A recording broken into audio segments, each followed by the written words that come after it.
आपको पता है, भूतिया कहानियों के बारे में एक खास बात होती है। वो अक्सर एक जाने पहचाने डरावने से रास्ते पर चलती हैं। एक सुनसान सड़क, एक अकेली सी परछाई और एक ऐसा अनुभव जो आपके जहन में हमेशा के लिए बस जाता है।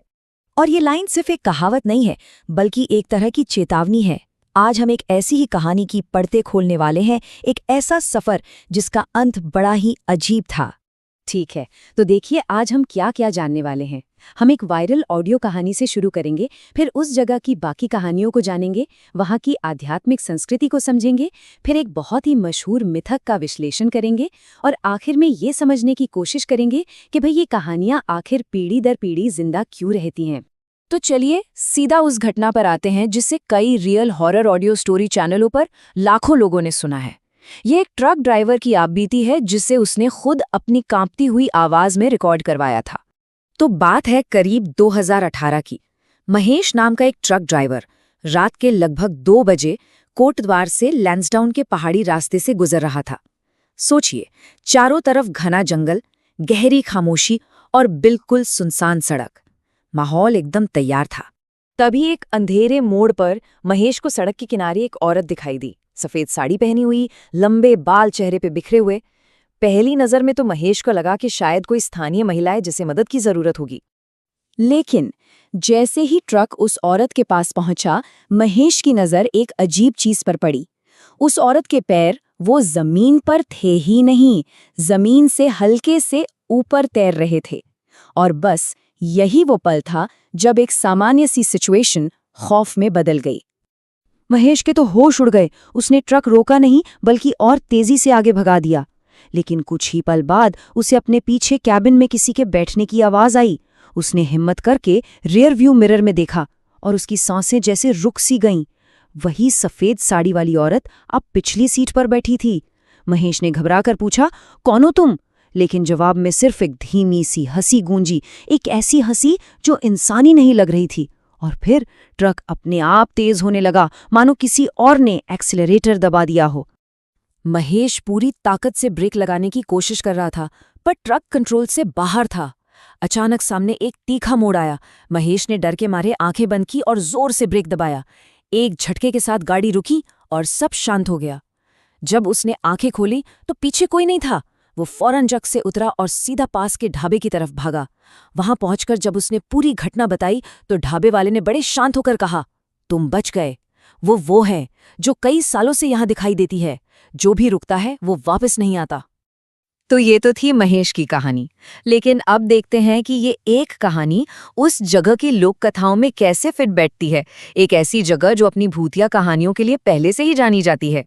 मतलब लैंसडाउन में सिर्फ ये एक ही कहानी नहीं है, वहां तो भूतों की जैसे पूरी एक आबादी बसती है।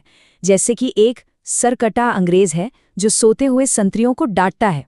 एक लाल टोपी वाला भूत है जो अकेले चलने वालों के कदमों से कदम मिलाता है। और लेडी लॉन्ग आर्म्स है जो मदद मांगती है और फिर अपनी बाहें अविश्वसनीय रूप से लंबी खींच लेती है। मतलब ये जगह कहानियों से भरी पड़ी है। अब इन कहानियों से भी एक कदम पीछे हटते हैं और उस पूरे क्षेत्र की सांस्कृतिक और आध्यात्मिक मान्यताओं को समझते हैं जो शायद इन कहानियों को जन्म देती हैं। उत्तराखंड राज्य को देवभूमि यानी देवताओं का घर भी कहा जाता है। तो यहाँ आध्यात्मिक दुनिया सिर्फ डरावनी कहानियों तक ही सीमित नहीं है, बल्कि ये इस इलाके की पहचान का एक बहुत बड़ा हिस्सा है। और यहीं पर जागर की परंपरा सामने आती है। ये एक लोक अनुष्ठान है, एक रस्म है जिसमें देवी देवताओं, स्थानीय आत्माओं और यहाँ तक कि भूतों को भी बुलाया जाता है ताकि अनसुलझे मसलों को हल किया जा सके या उनका आशीर्वाद लिया जा सके। जैसा कि हम यहाँ देख सकते हैं, जागर सिर्फ एक पूजा नहीं है, बल्कि ये आत्माओं की दुनिया से जुड़ने और उसे समझने का एक कल्चरल तरीका है जो लोगों में बहुत गहराई से बसा हुआ है। और खास बात यह है कि ये रस्म अक्सर उन आत्माओं के लिए की जाती है जिनकी मौत किसी हादसे में हुई हो या जिनकी कोई इच्छा अधूरी रह गई हो।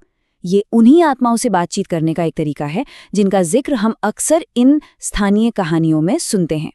चलिए अब एक कदम आगे बढ़ते हैं और भारत के सबसे प्रसिद्ध मामले को देखते हैं, भानगढ़ का किला, और समझते हैं कि कोई भी जगह अपनी भूतिया पहचान कैसे बनाती है। भानगढ़ एक ऐसी जगह जिसके बारे में कहा जाता है कि यहाँ मुर्दे चलते हैं और जिंदा लोग कदम रखने से डरते हैं। और यही वो प्रतिष्ठा है जो हर साल हजारों लोगों को अपनी ओर खींचती है। लेकिन यहाँ कहानी और हकीकत के बीच एक सीधा मुकाबला है। कहानी कहती है कि ये जगह एक जादूगर के श्राप से बर्बाद हुई, जबकि तर्क ये कहता है कि ये किला सरिस्का टाइगर रिजर्व के बिल्कुल पास है और एक नाजुक बिना रोशनी वाली ऐतिहासिक जगह है। यहाँ रात में एंट्री भूतों की वजह से नहीं बल्कि सेफ्टी के लिए बैन है। और इस तर्क को इंडियन पैरानॉर्मल सोसाइटी के एक प्रोफेशनल इन्वेस्टिगेटर गौरव तिवारी का ये बयान और भी मजबूत करता है। उनकी जांच के हिसाब से उन्हें वहां पैरानॉर्मल एक्टिविटी का कोई सबूत नहीं मिला था। तो ये सब हमें आखिरी और शायद सबसे जरूरी सवाल पर ले आता है। अगर भूत नहीं है तो फिर ये कहानियां इतने सालों से जिंदा कैसे हैं? इनको ताकत कहाँ से मिलती है? इसका जवाब शायद गौरव तिवारी के ही एक और बयान में छिपा है। उनका मानना था कि असली खतरा अक्सर इंसान के अपने डर और उसके विश्वास में होता है। इसे ऐसे समझिए, जब कोई व्यक्ति किसी सुनसान वीरान जगह पर जाता है और उसके दिमाग में पहले से ही वहां की डरावनी कहानियां बसी हुई हैं, तो उसका दिमाग अपने आप उन खाली जगहों को डर से भरने लगता है। फिर खामोशी, परछाइयां और वो कहानियां मिलकर एक डरावनी हकीकत बना देती हैं। तो अंत में सवाल ये नहीं है कि भूत असली हैं या नहीं, बल्कि सवाल ये है कि हमारी ये भूतिया कहानियां असल में हमारे बारे में क्या बताती हैं। शायद ये कहानियां रहस्य, लोक कथाओं और कहानी कहने की हमारी उस गहरी मानवीय जरूरत को दिखाती हैं जो हम सब में कहीं ना कहीं